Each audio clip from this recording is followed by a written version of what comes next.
सद्गुरुवे नमः। मन को बस में करने का तरीका,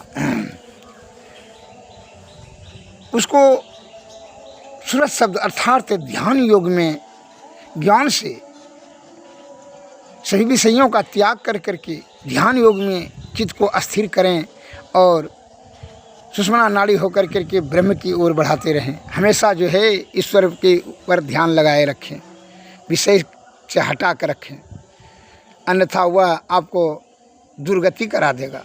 और उसी के मन के कारण से ही विषया आसक्त होकर करके यह जीव आत्मा अनादि काल से 84 लाख योनियों में परिभ्रमण करता है और नाना प्रकार का दुख सहते रहता है।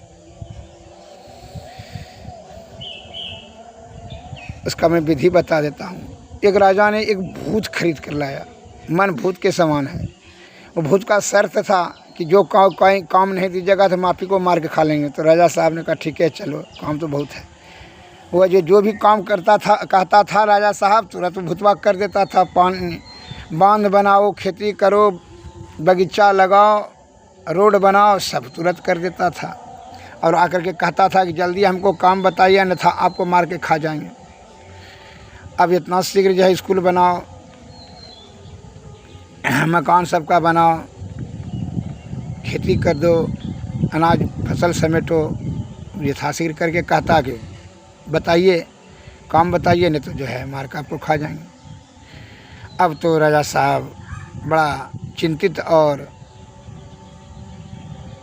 उदास और मायूस रहने लगा कि भाई इसको तो बड़ा भूत जो है तो घातक है, अगर इसको काम नहीं बता पाएंगे तो हमको मार के खा लेगा।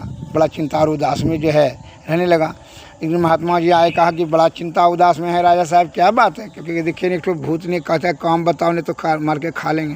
पहले तो बड़ा उसको आनंद हमको मिला कि भाई काम बड़ा यथाशीघ्र करता है, लेकिन अब तो वही आनंद जो है दुख का महाकारण है हो गया। महात्मा जी क्योंकि अच्छा इसका निदान कौन, कहाँ है भूत? बुलाइए। भूत को बुलाया, हम बोला आया, क्योंकि एक बाँस ला, बाँस लाया, कहा ठीक है इसको गाड़ो, गाड़ दिया। कहीं इस पर चढ़ते और उतरते रहो तुम 10 बरस तक। जो है 2-4 दिन में ही भूतवा परेशान होकर करके राजा साहब को छोड़ करके भागते बना। इस प्रकार से मन जो है मन रूपी भूत को सुषुम्ना नाड़ी में सदैव ध्यान रखे ब्रह्म की ओर, जो है वह मन क्या होता है नाद में जाकर लीन हो जाएगा। यही सबसे बड़ा श्रेष्ठ और सर्वोपरि मार्ग है मन को बस करने का। और जो है आप सोचते हैं कि मन बड़ा परवल है, विषयों का मालिक है, इस पर